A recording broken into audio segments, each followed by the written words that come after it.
Oi, alunos, tudo bem? Hoje nós vamos para a segunda e última aula do período regencial e já vamos, inclusive, iniciar o segundo reinado, um período de longo, imperial de Dom Pedro II. Para isso, vamos fazer uma breve revisão do que vimos na última videoaula. Então, na última videoaula falamos do período regencial, o que foi esse período, que foi um período de transição entre o primeiro reinado e o segundo reinado, já que Dom Pedro I abdicou em favor de seu filho, mas seu filho tinha 4 ou 5 anos e não podia assumir. Então começou o início por 3 grupos partidários, né? E esses grupos partidários de liberais exaltados, moderados, restauradores que buscavam restaurar o poder e o governo de Dom Pedro I, mudou a partir de 1837, que houve uma nova divisão entre progressistas e regressistas. Isso se deu porque Dom Pedro I morreu, não existia mais sentido no primeiro partido, que era o restaurador. A partir de então, dentro desse cenário político, nós vimos a regência trina provisória, que foi estabelecida até que a Assembleia saísse do recesso, e a permanente votada pela Assembleia. Vimos alguns avanços liberais na regência trina provisória, principalmente de anistia, de retorno daquelas pessoas que eram presos políticos e que iam contra o primeiro reinado. E vimos na regência trina permanente a formação da Guarda Nacional, que na verdade ela foi estabelecida com pessoas da camada popular, o que ocasionava um efeito muito curioso, que era ao invés de combater os conflitos e as revoltas que estavam acontecendo, essa Guarda Nacional se sentia tocada por aquele movimento e acabava se juntando ao movimento. Com isso, o governo passou a dar poder local aos coronéis. Então, aqueles que eram proprietários de terra passaram a receber o título de coronel. E isso vai contribuir lá na frente, quando a gente falar da Primeira República ou República Velha, no movimento do coronelismo. Movimento não, né? Na política do coronelismo. E o ato adicional, que é um ato que vai trazer um pouco mais de autonomia para as províncias. Dito isso, vamos continuar agora para a fase das regências punas, que foi trazida pelo ato adicional, ao invés de 3 pessoas, apenas uma governando.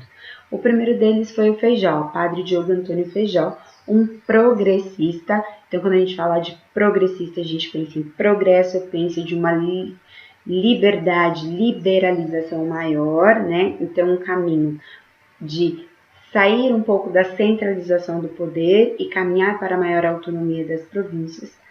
Ele acaba renunciando 2 anos antes do término do mandato dele, devido à instabilidade enorme do governo. É muito importante lembrar que esse período ocorreram diversas revoltas. A insatisfação já vinha desde o finalzinho do primeiro reinado, por isso a abdicação de Dom Pedro I. E aqui a gente tem um número de revoltas enorme, que inclusive foi fruto da última tarefa, né? A necessidade de vocês observarem todas essas revoltas que aconteceram neste período. Cabanagem e farroupilha, no caso do mandato de Feijó, foram determinantes para que ele não aguentasse e renunciasse antes do prazo, uma vez que ele não conseguiu lidar com toda essa instabilidade do governo. Bom, com relação ao segundo regente, Araújo Lima era um regressista, ou seja, buscava centralizar o poder e não descentralizar e dar maior autonomia às províncias. E aí, como ele iria centralizar esse poder, né?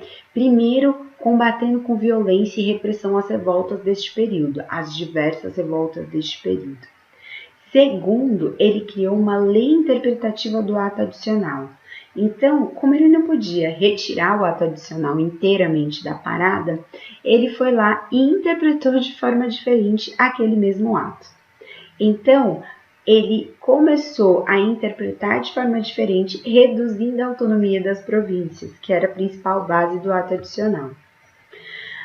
O que é muito importante ressaltar durante essa regência una, ou até mesmo da regência trina, mas é o fato que durante todo o período regencial, esses governantes de progressistas e regressistas, eles vão se revezando constantemente no poder. Isso porque a cada momento um quer estar lá para cuidar dos seus próprios interesses. Por que cada um cuidar dos seus próprios interesses? São todos membros do partido que era até então moderador, lá no começo. E esse partido moderador são de proprietários de terra. A diferença é que alguns veem como melhor forma de política dar maior autonomia às províncias. Não é nem a melhor forma de política, mas é a melhor forma de se atingir os seus próprios privilégios e objetivos. Enquanto outros achavam que para deter todas essas revoltas que estavam acontecendo e manter os seus privilégios, a centralização seria um bom caminho. O fato é que você não identificava oposição e atuação, vamos dizer assim, né? Você não enxergava um, entre aspas, direita e esquerda. Parecia que tudo era a mesma coisa e, no fundo, cada um buscava o seu próprio privilégio, o seu próprio poder. Isso não é muito semelhante ao contexto político que nós vivemos? Às vezes, nós vimos um candidato como uma esperança tão grande e já aconteceu na história super contemporânea de vermos que líderes populares acabaram envolvidos em processos grandes de corrupção. E aí, num determinado momento, nem parecia que existia mais oposição, né? Fica aí a reflexão para vocês. Com tudo isso, ou seja, tudo isso que a extrema insatisfação, a irregularidade desse governo, as diversas revoltas aconteceram, e os regressistas no poder, centralizando o poder especificamente neles, regressistas, fez com que um grupo de progressistas, né, se organizassem contrários ao Araújo de Lima e formassem o Clube da Maioridade. Olha que peculiar. Progressista, que visa maior autonomia, que visa uma liberdade e uma autonomia maior de gestão para as províncias, que caminha para o sentido de liberal maior, monta um clube da maioridade para lutar pela antecipação da maioridade do príncipe regente. Então, eles querem que o príncipe venha ao poder antes da hora. Isso porque, na verdade, alguns pontos. Primeiro, era melhor estar na mão de um imperador jovem, de 14, 15 anos. Seria muito mais fácil influenciá-lo do que estar na mão dos regressistas, que não havia diálogo, porque eram inimigos partidários, né? Então, em 1840, há o golpe da maioridade, que traz Dom Pedro II para o poder com apenas 15 anos. Então, a ideia desses progressistas era que a única forma de conter todas as revoltas provinciais que aconteciam era centralizar o poder na figura de um imperador. E aí você ia conseguir acabar com essa instabilidade. Outra coisa que preocupava muitos progressistas nessa instabilidade é o receio de perder privilégios dos grandes proprietários, né, que também tinham divididos aí entre progressistas e regressistas. Então, manter o seu privilégio era muito importante. Como que eles iam fazer isso dentro de um cenário extremamente irregular, com essas revoltas todas que estavam acontecendo? E o medo dessas revoltas acabarem respingando, vamos dizer assim, em todos os privilégios que eles tinham. Na cabeça desse grupo, controlar o imperador seria muito mais fácil, ele era muito novo. E aí que começa o segundo reinado, em 1840. E ao contrário do que esses progressistas pensavam, Dom Pedro II foi criado e educado para ser um imperador. E ele fez isso desde os 15 anos, desde o momento em que ele foi posto como imperador. Não é à toa que o governo, o segundo reinado, no poder, nas mãos de Dom Pedro II, durou quase 50 anos. Logo no início do segundo reinado, nós vemos um cenário político diferente do período regencial. Então, temos dois grupos partidários. O primeiro, os conservadores, conhecidos como saquaremas, que tinham o objetivo de um governo imperial forte e centralizado, então era a base de apoio de Dom Pedro II e era formado por grandes proprietários rurais. né, burocratas do serviço público. A ideia, na verdade, é quanto mais perto do poder, maior pode ser meus privilégios. E um segundo grupo que era os dos liberais, conhecidos como Lusias. Eles já falavam de um governo imperial, mas não centralizado. Um governo imperial que desse autonomia às províncias. E aí eu tenho proprietários rurais que abastecem o mercado inteiro, então são pequenos proprietários rurais e alguns profissionais liberais. O que eu quero chamar a atenção de vocês, seja conservador ou liberal, eram proprietários rurais que estavam ali. Eram eles que estavam nas assembleias, eram eles que estavam nos partidos políticos, eram eles que negociavam diretamente com o imperador. Então eu não tinha camada popular, eu não tinha escravos negros, eu não tinha uma parcela significativa da população participando efetivamente das decisões políticas. E é surreal pensar que em muitos casos hoje no Brasil a gente tem o voto para dizer que estamos participando, mas não temos uma participação efetiva da política. E aí vem, e eu vou finalizar a aula aqui, né? Um primeiro processo aí no segundo reinado de formação de ministério. Então eu tenho um partido liberal, eu tenho a formação do primeiro ministério, que é o Ministério dos Irmãos. Esse Ministério dos Irmãos é de origem liberal e tenta fazer uma resistência à Câmara cheia de conservadores. Então é um ministério criado para ser oposição mesmo, para dialogar, e que vai dialogar na tentativa de dar maior autonomia às províncias. Quando esse ministério é instaurado, é uma tentativa de organizar as eleições para as câmaras dos deputados, né? E essa eleição, vamos lembrar, assim, para não ficar confuso, que a gente estava num período de transição. Então, o período regencial, ele não conseguiu dar conta de organizar tudo para, enfim, até porque eles anteciparam a maioridade de Dom Pedro II. Então, quando Dom Pedro II emerge ao poder, você tem que constituir todo um conjunto de políticos e de pessoas para auxiliar nesse processo, né? Por isso o Ministério dos Irmãos. E essa organização das eleições para compor a Câmara dos Deputados. Obviamente, nessa Câmara vai ter a briga entre conservadores e liberais, certo? E em 1840 você tem essa primeira eleição, que é conhecida como eleições do cacete. Por quê? Os liberais foram acusados, de ameaçar as pessoas.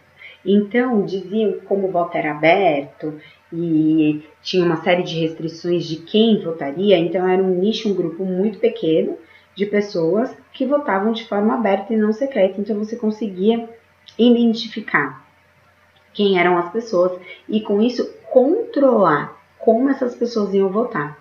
Então, fazendo como? Dando cacetadas nas pessoas.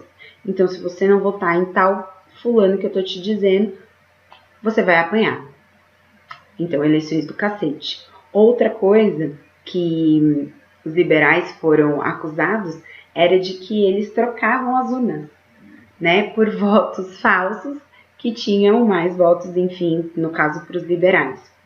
Isso tudo eles foram acusados porque eles ganharam esse processo de eleição para a Câmara dos Deputados. Muito mais liberais emergiram aí para a Câmara. E aí os conservadores acusaram eles de fazer tudo isso. Por isso as eleições acabaram sendo conhecidas como eleições do cacete. Dom Pedro II, então, dissolve essa Câmara e convoca novas eleições, já que houve todo esse processo de acusamento aí de fraude, né? De acusação de fraude.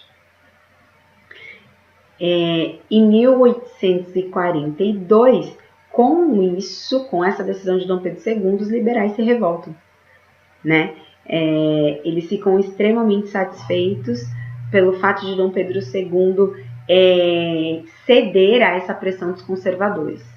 Aí você vai pensar, o liberal também, conservador é certinho, o liberal estava fraudando. Não, isso tudo aconteceu em quase todas as eleições deste período do segundo reinado. Essa acusação de de controle de voto e afins. E é muito louco pensar que ainda hoje isso acontece. Em regiões do Nordeste, há diversas cidades que são inteiramente compradas pelo voto, através de iluminação pública, entre outras coisas que teriam que ser dadas como direito, são utilizadas de barganha de voto. Então, o que vimos nessa aula? O fim do período regencial e o início do segundo reinado, que vai ser o alvo das próximas aulas. Vimos a passagem de regência trina para regência una, a enorme instabilidade desses dois governos e o grupo de progressistas que vai se organizar através do Clube da Maioridade para tentar antecipar a maioridade de Dom Pedro II e fazer com que ele volte ao poder, para tirar o poder das mãos dos regressistas e, ao mesmo tempo, tentar minimizar a quantidade de insatisfações que existiam naquele período. O cenário partidário, então, do segundo reinado vai ser de conservadores e liberais e vai acontecer muito conflito, muita fraude, muita jogos de interesses, porque ambos são proprietários de terra, entre esses liberais e conservadores ao longo de todo o segundo reinado. Não há muitas questões de Enem, que eu tenho trabalhado nos finais das aulas com questões exclusivas do Enem, mas não há muitas questões do Enem com relação ao período regencial. O que existe bastante é com relação ao Império, ou Segundo Reinado, que ainda vai ser fruto dos nossos estudos. Então, eu peguei uma questão do Mackenzie. O Mackenzie tem uma característica muito peculiar, muito única deles, que é fazer provas diferentes dependendo das áreas em que você vai prestar o vestibular. Eu lembro que lá eu prestei para Direito, e a parte de exatas, física, matemática, química, biologia também, a parte biológica, foi muito, muito, muito fácil. Eu nunca me esqueço que eu gabaritei química e me achei incrível por isso. Em compensação, toda a parte de humanas, que era vinculada ao curso que eu queria, era extremamente difícil. Então, ele tem um pouco desse formato, que é para poder te testar mais para a área que você quer entrar.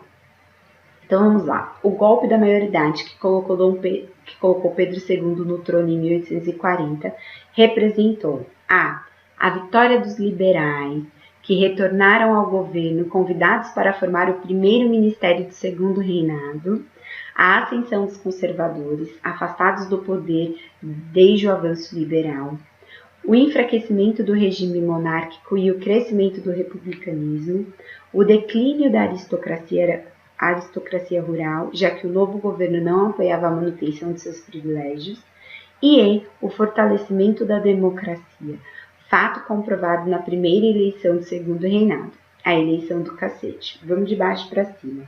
Primeiro, não fortaleceu democracia nenhuma. Estamos trazendo de volta ao poder um imperador. É óbvio que vão ter algumas eleições no caráter de Câmara, de assembleias, de outras instituições, mas não no caráter de poder executivo. E ainda assim são eleições bem peculiares. E tá fora.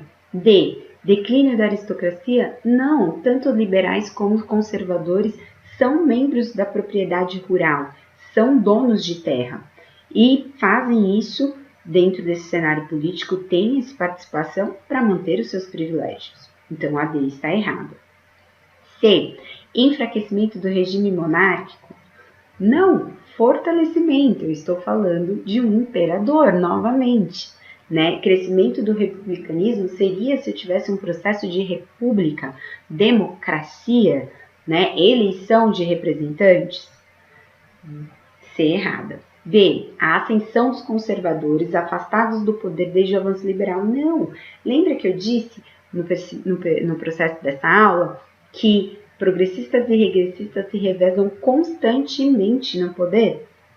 Então, eu não tenho no avanço liberal a exclusão de conservadores. Portanto, resposta correta a vitória dos liberais. Vamos lembrar que foram os progressistas, aqueles que querem o progresso, então, teoricamente, os que são liberais, que montaram o Clube da Maioridade. Então, eles ganharam Eles se saíram vitoriosos nesse processo porque eles tiram os regressistas do poder e voltam para o poder como convidados para formar o Ministério dos Irmãos. É isso, gente. Espero que vocês tenham entendido e qualquer dúvida é só me chamar. Um beijo e até a próxima aula. Tchau, tchau!